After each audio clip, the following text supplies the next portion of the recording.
The engines were acting up, probably as a result of her having run at full speed for almost an hour during the battle. The Rabaul mechanics were apparently quite right when they had recommended her complete overhaul in the homeland. The high-speed run had been too much for her and we now had to reduce speed to 18 knots. Somehow, this did not disturb me.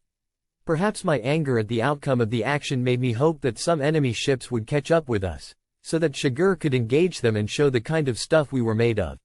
Nevertheless, I radioed our situation to Admiral Omori, adding a request that he arrange for the rescue of Sendai's survivors. Omori replied promptly, "We are slowing to 12 knots so that you may catch up. I have already asked Rabaul for a submarine to pick up crews of Sendai and Hitsukaze." At his reply I grinned for the first time in many hours.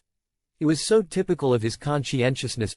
Shiger joined Myoko, her engines functioning well at the reduced speed, and we reached Rabaul at 2000 on November 2nd. I was relieved to find that my 2 other destroyers had made it to Simpson Harbor. All things considered, Shiratsuyu was in fair shape, but Samadare was badly beaten up. As soon as Samadare sighted Shiger, she signaled a report of her actions. Starting at 0154, she had engaged enemy destroyers in a running battle which lasted for an hour. 5 men were killed and 5 injured by 2 direct hits which also knocked out her steering control. She made it back to Rabaul by hand steering. Her skipper concluded, "We returned gunfire and launched 6 torpedoes at the enemy, and believe we inflicted as much damage as we received." Shiratsuyu expressed regret for the sideswiping and delighted us all in Shiger with a closing remark. Our withdrawal was easy. Enemy gunfire simply failed to catch up with USA. Message from Myoko brought mixed relief and sorrow. Submarine I-104 reports the rescue of Admiral IJN and 37 others from Sendai, but none from Hitsukaze. Early next morning Shiger's skipper suggested that we visit Myoko to deliver a full report to Admiral Omori. I said, "We can do that later, Yamagami. It would not be wise to leave our ship right now. Rabaul is no longer a safe place. The enemy will probably send a heavy air attack today and we must be ready for them. Prepare Shiger for an all-out aerial attack." American planes had struck Rabaul 4 times in the past week. When November 3rd broke clear, I had a strong hunch that they would return this day. With this in mind, I also instructed Samadare and Shiratsuyu to prepare as best they could. All my crews worked feverishly, and it was well they did. The enemy came, and in strength, approaching from the north at a height of no more than 50 meters over the water. Previous attacks on Rabaul had all been made from high altitude, but the tactics were changed this day. The ensuing battle was the most spectacular action of my life. Shiger was the first ship to get underway, closely followed by Samadare and Shiratsuyu. All guns were pointed skyward when the first wave of planes came in, and the gun crews worked like fury. They fired everything without pause, seeming to vent the general anger pent up after our unhappy return from Empress Augusta Bay.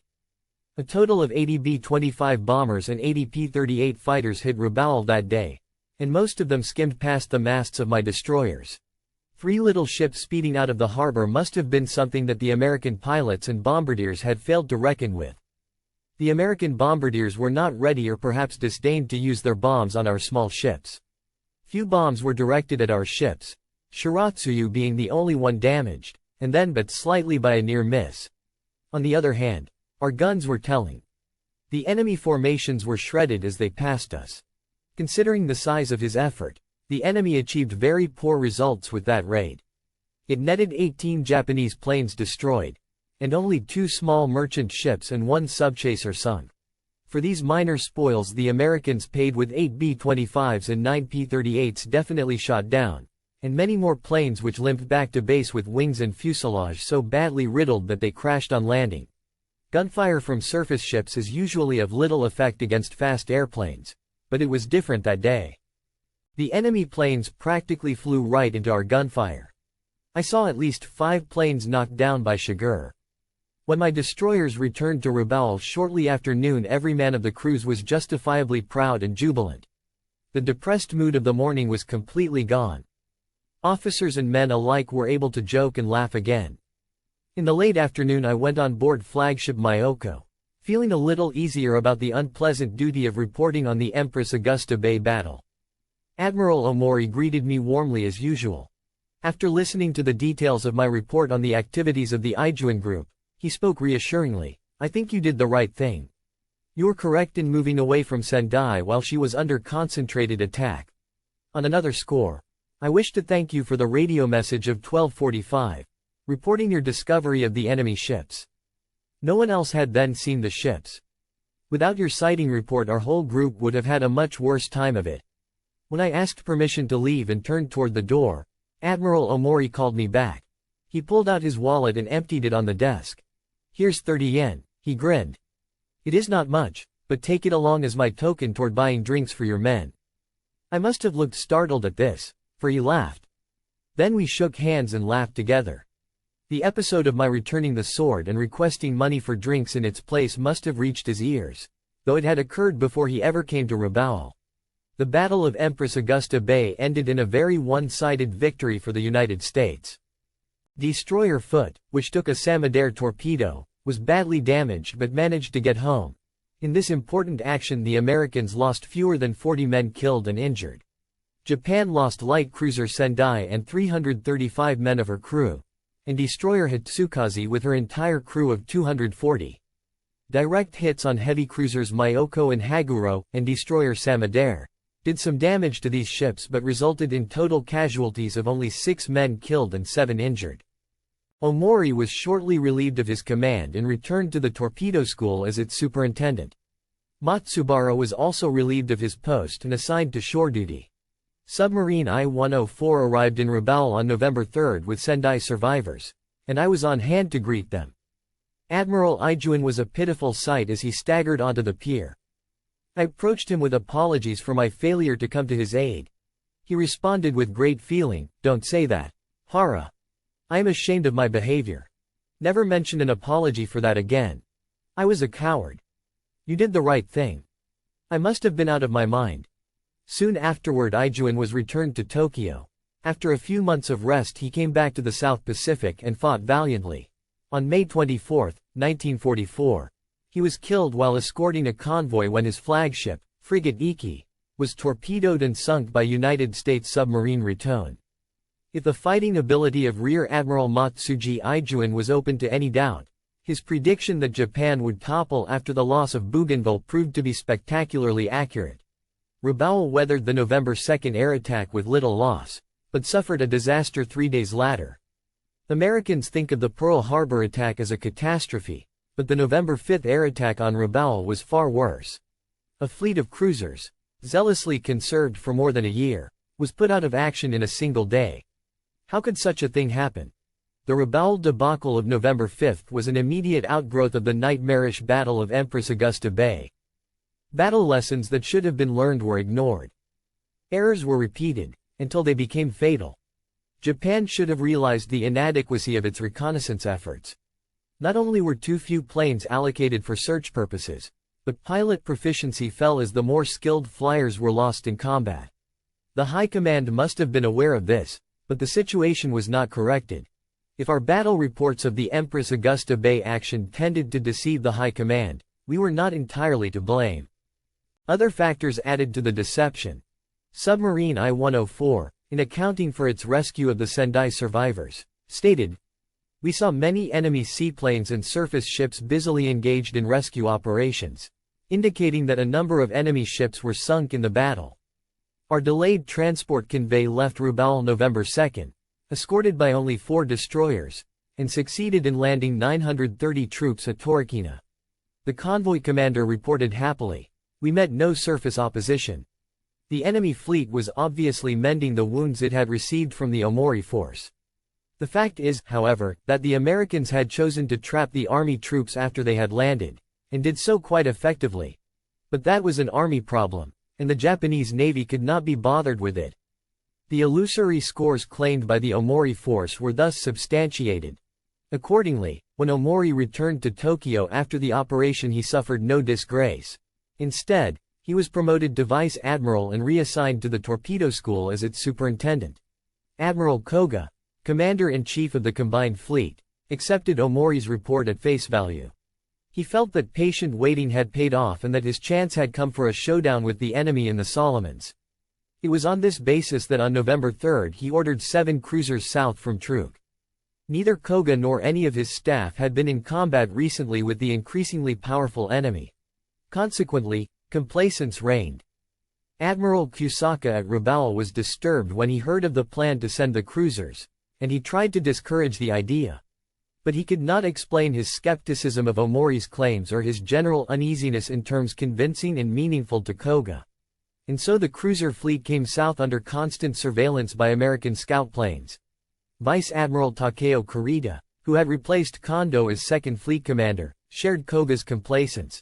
He had heard much about the recent intense bombings of Rabaul which failed to score a single direct hit on a warship.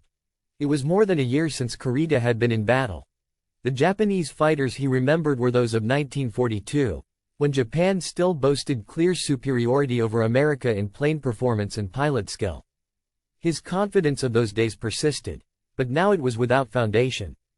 Kurita's force arrived at Rabaul's Simpson Bay early in the morning of November 5. I gaped as flagship Atago nonchalantly dropped anchor in the narrow harbor, now jammed with 7 cruisers and some 40 auxiliary ships. These new arrivals made me apprehensive and uneasy. At 07 that same morning a patrol plane reported an enemy force of 5 heavy cruisers, 7 destroyers, and 2 transports in position 150 miles distant, bearing 140 degrees from Cape Street. George. Rabaul headquarters concluded that these ships presaged a landing attempt. Reactions were casual since staff officers had become accustomed to enemy landing operations in recent months. No one at Rabaul dreamed that the 2 transports were aircraft carriers Saratoga and Princeton. Japanese flyers had not seen American carriers for many months. Even the crack pilots of the Coral Sea battle in May 1942 had trouble recognizing American carriers. But no one at Rabaul remembered that. Kusaka ordered other scout planes to scramble and shadow the American movements. They scrambled but they could not locate the task force in time to do any good. Air raid alarms in Rabaul were not sounded until 0900. My Shigur, already standing by, was underway rapidly and weaved out of the harbor amid many ships still at anchor. The big cruisers were still weighing anchor when the carrier planes stormed the base at 0915. Some 50 Japanese ships were sitting ducks to the 23 Avenger torpedo planes, 22 Dauntless bombers, and 42 Hellcat fighters. Some 70 fighters were airborne but they could not stop the torrential rain of American bombs. While steaming out, Shigur opened up with all guns at the swift targets. I saw 2 planes knocked down by our ship's fire and crewmen claimed hitting 2 others. The day's catastrophe might have been prevented if the whole fleet had moved out as Shigur had done. But no other ships got out that day. My own Samadare and Shiratsuyu were not at Rabaul, having left the previous day for overhaul by repair ship Akashi at Truk. We returned to harbor around 1000 and I was stunned at what had happened in less than an hour. I recalled grimly the debacle of January 1942, when American planes had damaged cruiser Myoko at Malalag Bay. And here we were, almost 2 years later, pulling the same blunder. What a disgrace. Flagship Atago was burning, and her sisters Maya and Takao were damaged. These 3 heavy cruisers, each packing the firepower of a squadron of destroyers, were disabled in one raid, after having been conserved for a full year without ever engaging the enemy on the high seas. Also damaged were heavy cruisers Mogami and Chikuma, and light cruisers Agano and Noshiro, as well as destroyers Fujinami and Amagiri. I rubbed my eyes and wondered if this could be real. It was all too real. At Rabaul headquarters the ordinarily mild Kusaka was furious. He bellowed imprecations at everyone. Meanwhile, Rabaul airfields buzzed like a stirred-up hornet's nest. Every possible plane was airborne in pursuit of the attackers. About 100 Japanese fighters and bombers finally succeeded in locating the enemy task force, distant some 235 miles on a bearing of 145 degrees from Rabaul.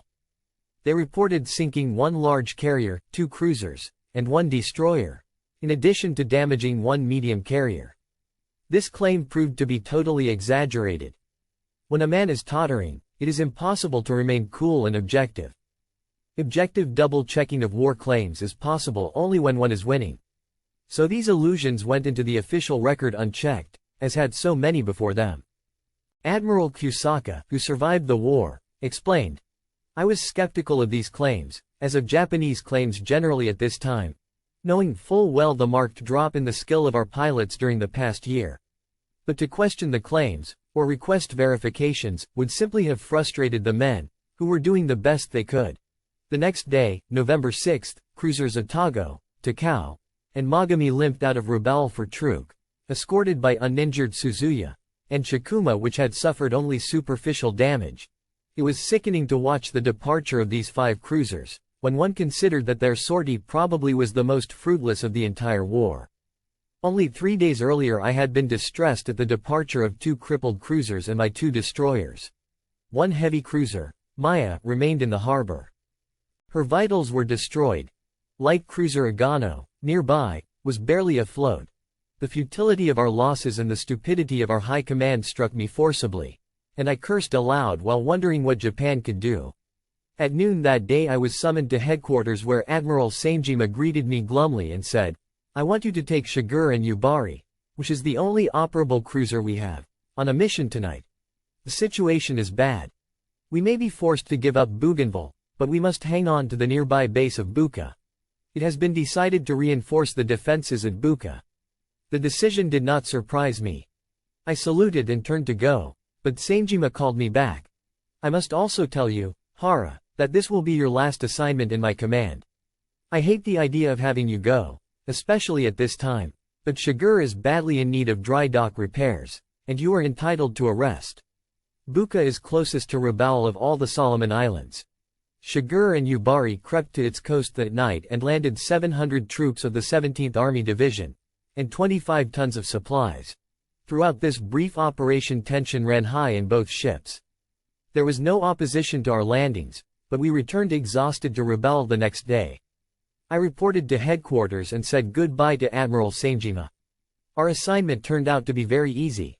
But, I cautioned, the next one like it will not be easy. Repeated tactics always seem to backfire. Sanjima nodded and said, "I appreciate your warning and will pass it on to other ships making the same mission. I am really going to miss you, Hara. We have lost so many experienced officers and men. I certainly want you to come back." In conclusion, he asked me to alter my schedule to allow for a slight detour. The detour involved a stop at Kavieng, New Ireland, with 2 transports Shigur was to escort to Truk.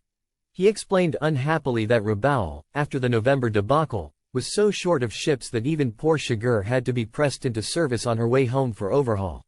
The mission appeared much easier than any I had had in recent months, and I accepted it cheerfully. Shigur left Rabaul at 0530 on November 7 with transports Ontakasan Maru and Tokyo Maru. As day dawned I gazed at the towering volcanoes behind the port. Rabaul was a drab and dreary place, but having been based there since July, I had developed a deep feeling for the place without realizing it. There was nothing attractive about Rabaul, but, when we sortied, we always hoped desperately to return. Now we were leaving for home and would probably never see Rabaul again. In 3 brief months we had lost island after island in the Solomons group, until only Buka remained in Japanese hands. Buka might fall any day and then Rabaul would fall too. We did not talk of this possibility, but everyone was aware of it. I thought of many friends who had perished in the savage battles in this area, and also of the many others who were staying behind, and tears came to my eyes. Looking around I saw that my feelings were shared by others in Shigur.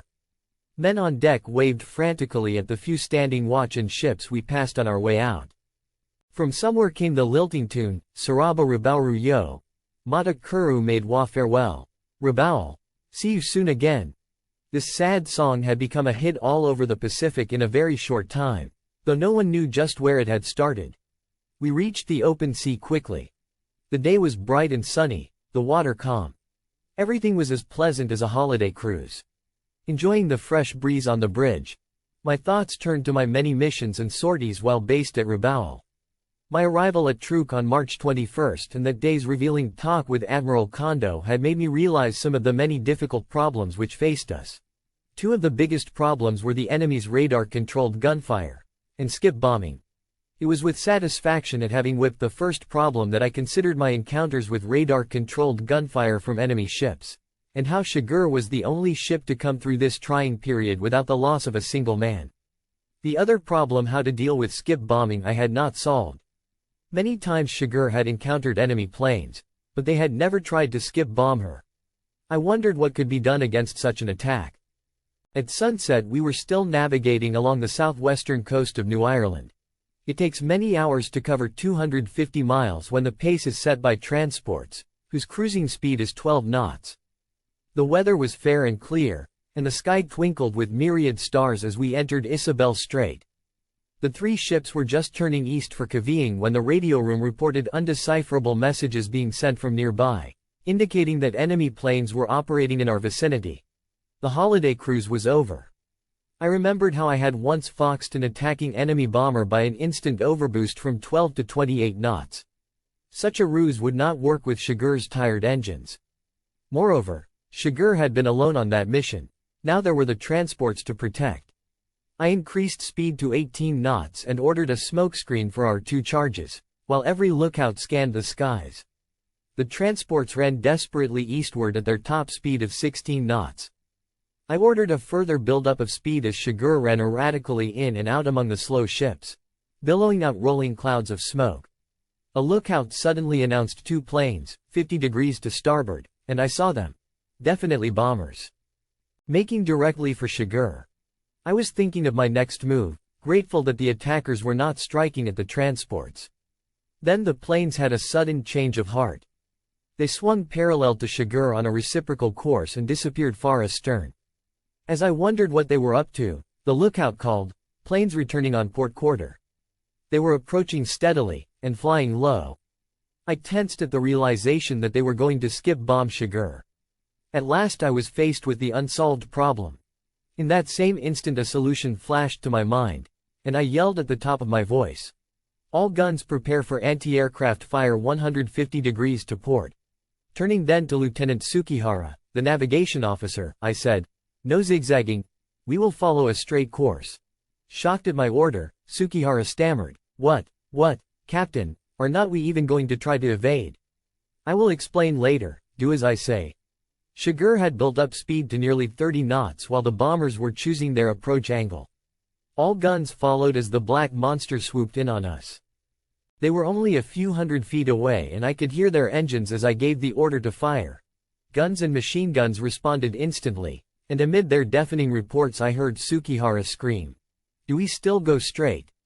In that tense kill or be killed moment there was no explaining the reflex formula that had suddenly occurred to me. I simply shrieked, "Go straight." Now, years after that memorable encounter, it is simple to explain.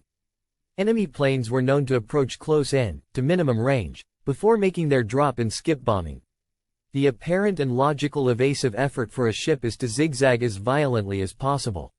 But a zigzag movement slows a ship, and bombardiers figure on this slowdown in planning their bomb run. I was thinking, too, of Shiger's very slow response to helm and rudder. By eliminating the zigzag we would not only speed up the ship, but also throw off the bomber's calculations.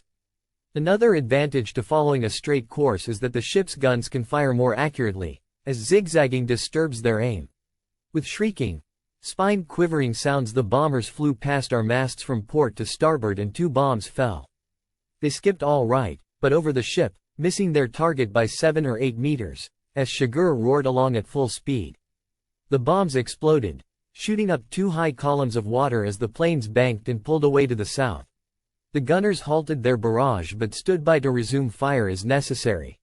An uneasy 5 minutes passed in which there was no sign of the planes. Then word came from the radio room. Enemy pilots are transmitting in plain language. Ensign Hiroshi Chosa, our English expert, jumped to his feet, saying, "Okay boys, I am coming to hear what they have to say." And he darted from the bridge. A minute or two later Chosa announced through the voice pipe, "One enemy plane reporting its controls are damaged. Is giving its position in code. Another plane says its left wing is damaged and it is going to ditch." The bridge roared its jubilance. Tsukihara, who had been so greatly concerned, was literally leaping with joy. Chosa continued, "The enemy base replies that a flying boat is rushing to the rescue. The locations, unfortunately, are given in unreadable ciphers. Wait, the planes say, thank you, and they are now ditching." I sighed with relief. I had not expected my new formula to work with such telling effect. Shiger slowed down and rejoined the transports. We resumed our holiday cruise toward Kavieng, unloaded our consignments there, and departed for Truk early in the morning of November 8. The holiday mood was again broken with the announcement at 1000 that Shigur's sonar gear was out. Our technicians worked all day but could not revive the sensitive, long overworked system. With no sonar, it was most uncomfortable to recall that enemy submarines were known to be lurking in this vicinity. How could our Death Destroyer hope to protect the slow transports during a 3-day voyage? The submarines would certainly be out to avenge the bombers we had knocked down. I ordered an emergency setup with all depth charge men standing by. The two transports were told to spread out with a distance of 1,500 meters between them. Shigur took position to starboard. The holiday cruise had turned into a raw nerve run. Nothing happened during the rest of the day or night. The following day, a Tuesday, was also quiet. My crewmen were dead tired after their long watch, but if we could go one more day without incident we would reach Truk safely. All Wednesday morning I carried out intense anti-submarine exercises. The weather was cloudy and the sea was getting choppy. At 11:30 I ordered a recess from the exercises. Just as the men spread out on deck to relax, I saw the telltale wake of a torpedo crossing in front of Shigur from starboard to port. Instead of reacting promptly, I stood for several seconds watching the track of the torpedo as it headed for Tokyo Maru, then some 700 meters ahead and on the port bow of Shigur. The torpedo caught Tokyo Maru smack amidship. The shock of the explosion was felt in Shigur, and it brought me to my senses. I called for fighting speed 24 knots, ordered depth chargers to stand by, and sent Shigur racing down the track of the torpedo wake, toward its source. We launched 6 charges but no results were observed. The submarine had gotten away. Not surprising, I thought, with a skipper clever enough to score with just 1 torpedo. I stood stunned and angry on the bridge. My sluggish reaction had let the submarine escape. Shigur kept circling the transports, but the sub did not come back for a finishing attack. There was no fire in Tokyo Maru but her engine room was, filling with water through the gaping hole in her side. She was still able to stay afloat but had no power. Accordingly, Ontakusen Maru took her in tow and we headed again toward Truk at 7 knots. While our little convoy sailed on, Tokyo Maru's list increased steadily. After 8 hours it was clear that she was sinking, and her skipper ordered abandoned ship. Shigur closed to receive her 70 men and officers just before the 6,486-ton transport slid beneath the waves. This was a sad occasion for me. It was the first time I had ever lost a transport under my escort. Had the attack come a few hours later the freighter could have reached Truk, even in her damaged condition. But then, had the enemy sub used a few more torpedoes, Tokyo Maru would have sunk instantly. I took further solace in knowing that there were no casualties, in her torpedoing or sinking, and her cargo had already been safely delivered to Kavieng. Shigur's score for this mission was 2 enemy bombers knocked down, in exchange for 1 transport sunk, no casualties on either side.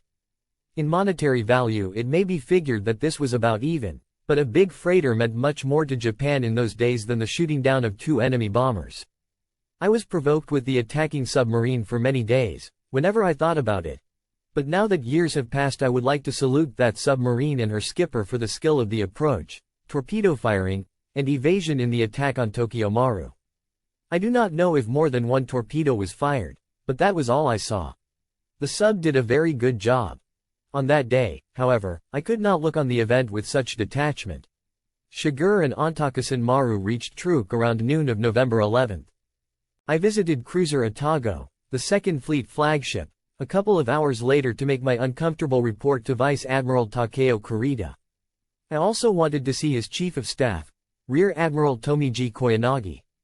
I still remembered vividly our conversation of 8 months earlier, in March, at this same base, and the many problems he had posed at that time. I now had answers to some of those problems.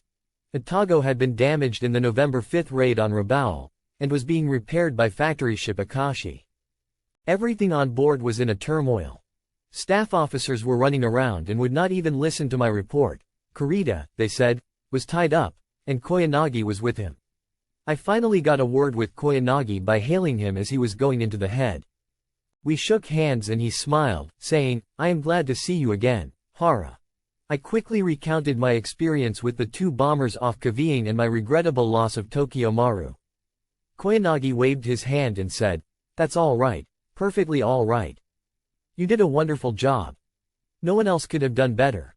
I am glad you had no casualties." I then went into detail about my technique for fighting against the enemy's range-finding radar, and my formula against aerial skip bombing. But Koyanagi did not seem to be listening. In fact, he looked stunned, or completely lost in his own thoughts. Wondering what the matter was, I paused. He suddenly realized that he had been turning a deaf ear to me. "Oh, I beg your pardon," he stammered. "My apologies. Well, Hara, let me explain my rudeness. The enemy struck Rabaul again, this very morning, and mauled it badly. That's why we have all been tied up, and well indeed, upset. A total of 128 planes from 3 American carriers Essex, Bunker Hill, Independence had swarmed over Rabaul starting at 0830. Kusaka had learned of their approach in time to send out 68 Zero fighters which met the attackers over Cape Street. George, but the enemy planes got through to Rabaul and sank destroyer Suzunami. Destroyer Naganami was heavily damaged, and cruiser Agano was hit by a torpedo. More than 100 Japanese planes pursued the task force. They claimed damaging 2 carriers and 1 cruiser purely illusory, and 41 Japanese planes were lost. Excuse me, Hara, I must get back to the strategy conference. Oh, say, Admiral Kurita wants you to escort cruisers Myoko and Haguro when they leave tomorrow morning for Sasebo. Good luck. See you again." And with these words, Koyanagi literally ran away. I stood there for a while, my ears ringing. Suzunami sunk at Rabaul. What a shame. And it was astounding to learn that one of the most famous destroyers in the Navy was badly damaged. Naganami had been Tanaka's flagship when he led the 8 ships of his squadron to victory at Tassafaronga in November, 1942. Only a week had passed since I had watched the many cruisers clumsily absorbing enemy bombs and torpedoes in clogged Simpson Harbor. They were large ships and simply could not maneuver in that crowded area. But how could swift destroyers be so inept as to fall victim to air attack? With weary heart I returned to Shigur and gave orders to prepare for a hasty departure. At 8 on November 12 we steamed out of Truk in escort of the 2 heavy cruisers. Our departure coincided with Admiral Koga's decision to withdraw the remainder of the Japanese fighters and bombers from Rabaul, where they had arrived only 2 weeks before from the 3 carriers. Koga had abandoned the idea of a showdown with the U.S. Navy in the Solomons. He evidently realized that his conservation tactics had failed. At Truk, the Akashi technicians worked on Shigur's sonar equipment without success. Their verdict was that the instruments would have to be replaced in Japan. But this did not disturb me since all gear on the 2 cruisers was in good order and Shigur could keep pace with their cruising speed of 18 knots. I felt easier than on my last mission because cruisers, unlike transports, pack their own wallop. The 5-day voyage was quiet. We dropped anchor at Sasebo on November 17, 1943. This was much more pleasant than my return to Kure in December 1942 with the cenotaphs of my 43 dead crewmen. In 8 months of duty at Truk and Rabaul, Shigur had not lost a single member of her crew. My men shouted and jumped with joy on entering our home port. During savage actions in the Solomons we had often despaired of seeing it again. After 2 days of red tape and rigmarole, Shigur entered dry dock. As water was pumped from the dock and the destroyer's bottom became visible, every onlooker gaped in astonishment. In the center of the rudder was a hole at least 2 feet in diameter. Engineers closely examined the hole with its overgrowth of barnacles and shells and proclaimed that it must have been caused by a torpedo at least 3 months ago. Oh, yes, I recalled, it must be from the Vella Gulf Battle of August 6-7. That was the only time that torpedoes came near us. But, said one of the engineers, how could you have navigated the ship since then in this condition? The rudder has been sluggish in recent months, I replied. But we have been on dozens of missions since then and pulled through. As you can see, news photographers and reporters swarmed into the shipyard next morning and almost mobbed me. They interviewed Shigur crewmen and took pages of notes on our activities for hometown newspapers. Shigur's glory, as the most famous destroyer in the Imperial Navy, dated from that time. Local papers splashed the Shigur saga over a full page. It embarrassed me to read some of the exaggerated accounts, and I tossed them off as mere morale boosters.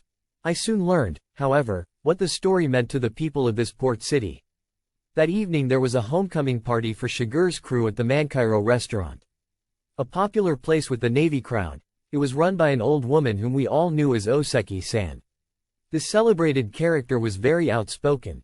She treated every guest like a child, calling even admirals by their given names. This seeming rudeness was not offensive because she had a kind heart. On entering the restaurant I expected her to shout my name and clap me vigorously on the shoulder as she had always done when I returned after a long absence.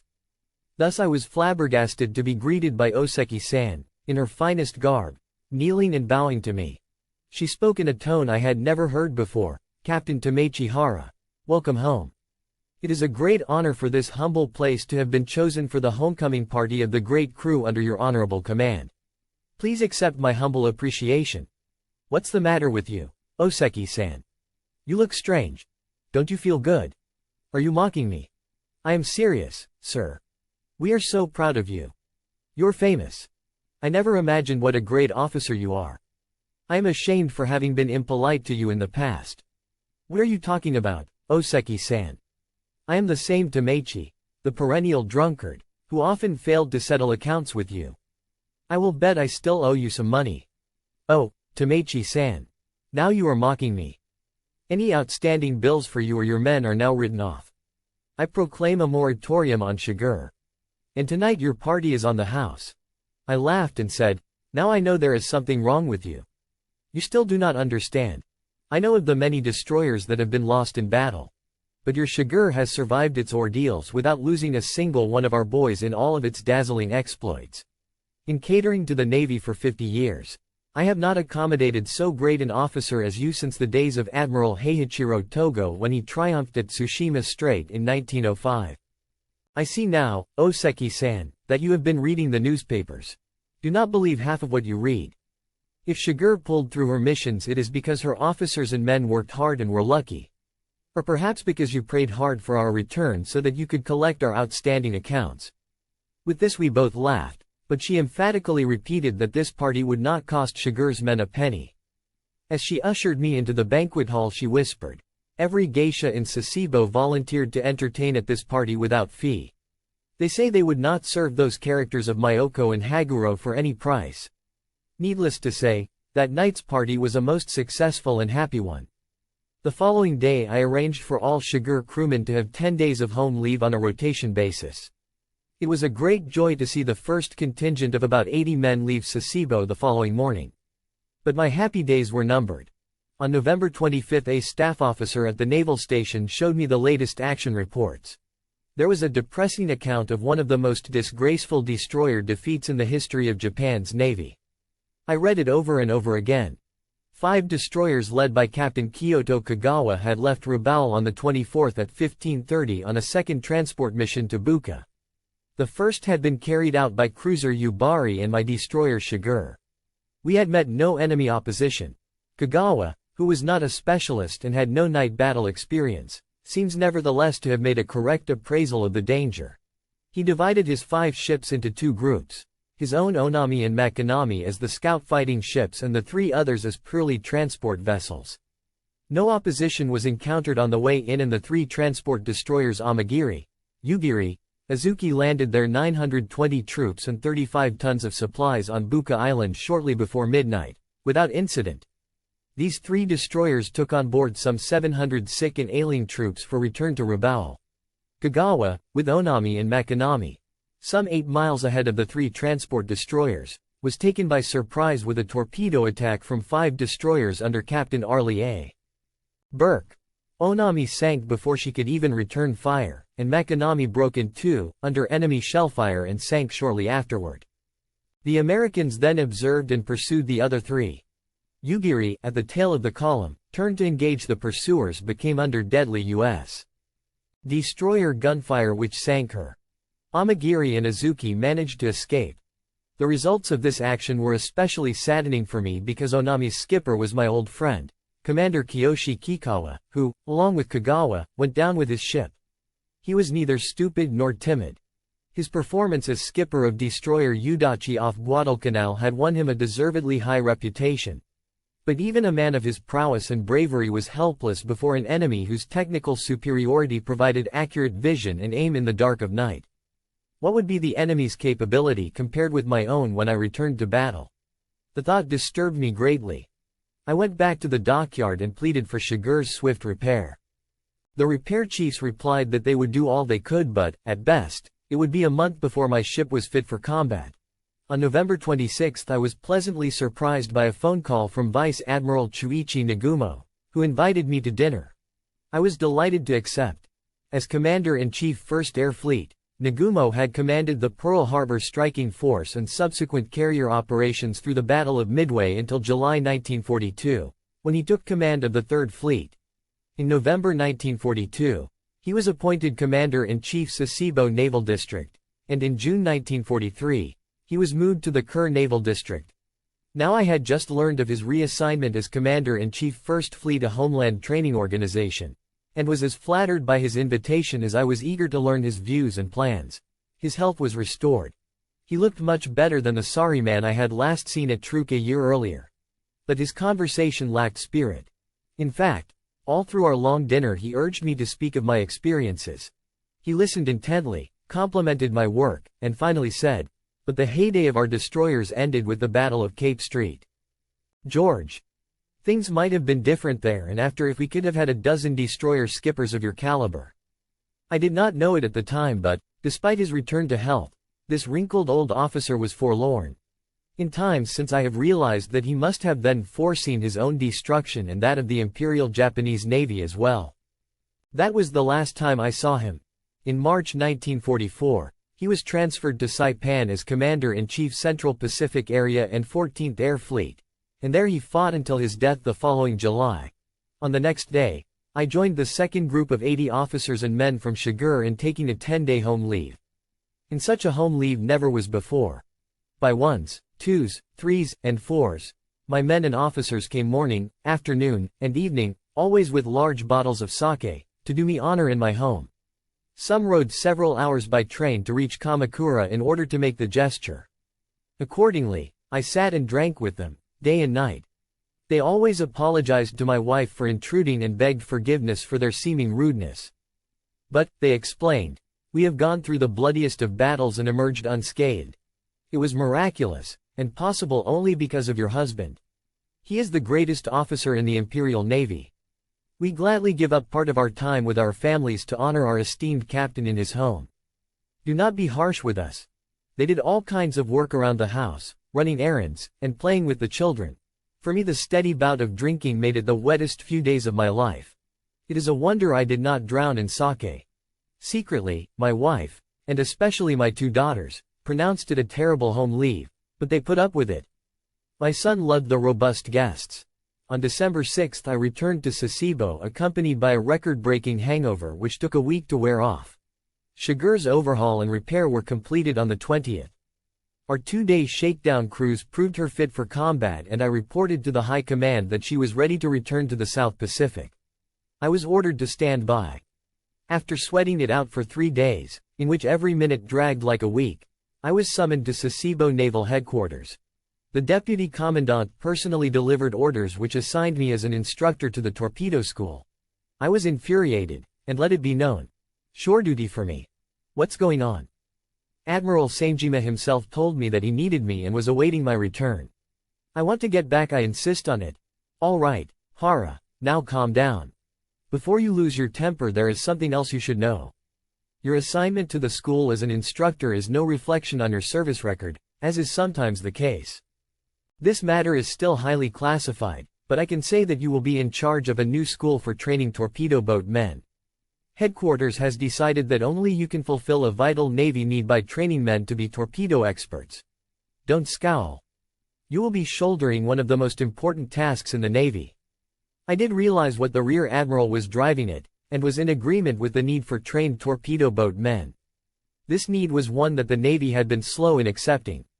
Hara, he continued, you once revolutionized the torpedo doctrine of the Imperial Navy. You are now expected to revolutionize a phase of surface doctrine and tactics. You know better than anyone else that destroyers have had their day. You were chosen for this highly classified assignment upon very strong recommendations from Admiral IJN in Tokyo, Admiral Nagamo of the First Fleet, and Admiral Omori of the Torpedo School. Congratulations. Let me wish you every success.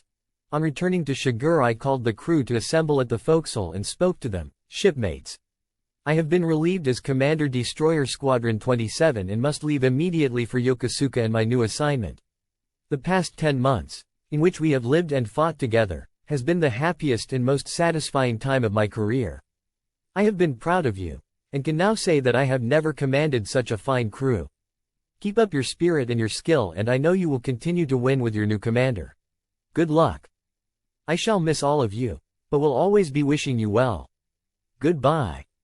I walked around to shake hands with everyone. Some mumbled farewells, some were silent, but very few cheeks or eyes were dry. Several men dashed off after shaking hands, to relieve comrades who were standing watch. The duty men thus came in for their turn.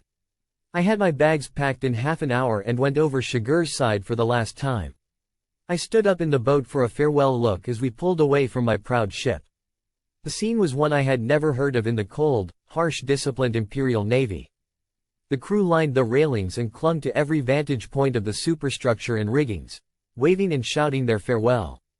I started to wave, but my heart was so full I had to sit down and weep.